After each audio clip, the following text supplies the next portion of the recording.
5 seconds. Ladies and gentlemen, I have great pleasure in addressing the conference of lawyers who have assembled here from different parts of the country for the purpose of discussing matters of common interest. At the outset, I may tell you that when my good friend and the secretary of your association met me and requested that I should take part in this conference and speak to you, I readily accepted the invitation because I thought it would give me an immense opportunity to meet all my colleagues, friends, and also the young men and women in the profession. The chairman of the reception committee, in his welcome address, spoke about the services rendered by me to the profession as well as to the people in various capacities. I thank him sincerely for the very kind words he spoke about me. During the last more than 40 years, I had traveled throughout the country both on professional work and also to participate in a number of functions, and I had occasion to move with persons belonging to different walks of life. I know the conditions of our people before independence and also the steady progress that has been made afterwards on account of the performance of the successive governments, both at the center and in the states.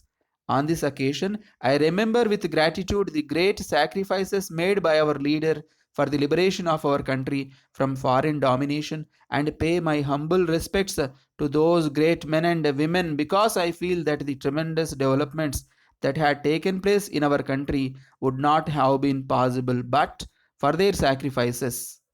In this connection, I would like to tell you with a sense of pride that persons belonging to our profession took a leading part in the freedom movement, and it will not be an exaggeration if I say that they were in large numbers when compared to those in other walks of life.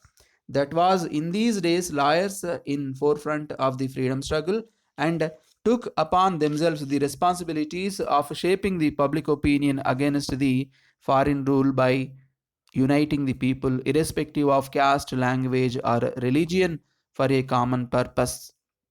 They addressed large gatherings of men and women in several parts of the country and impressed on them that Swaraj was their birthright. We know that on account of their activities of this nature, they had to undergo a lot of sufferings under the British rule. The reason for mentioning all these things here is that we who are privileged to belong for the same profession can really feel proud about them and at the same time dedicate ourselves to play our part at the present moment in such a way as to inspire the future generation. I hope you will not misunderstand me if I mention that when compared to the days prior to independence, the number of lawyers taking part in politics in recent years is not appreciable. I am drawing your attention to this aspect in order that you may think about it in all seriousness. It is my wish in the years to come, lawyers should take an active part in politics in a large scale. The reason is this: if you take some more interest in politics and public activities, you will be in a better position to understand and appreciate the difficulties and problems of the people, and you can help to solve them either in the courts of law or by taking up the matter with the appropriate authorities.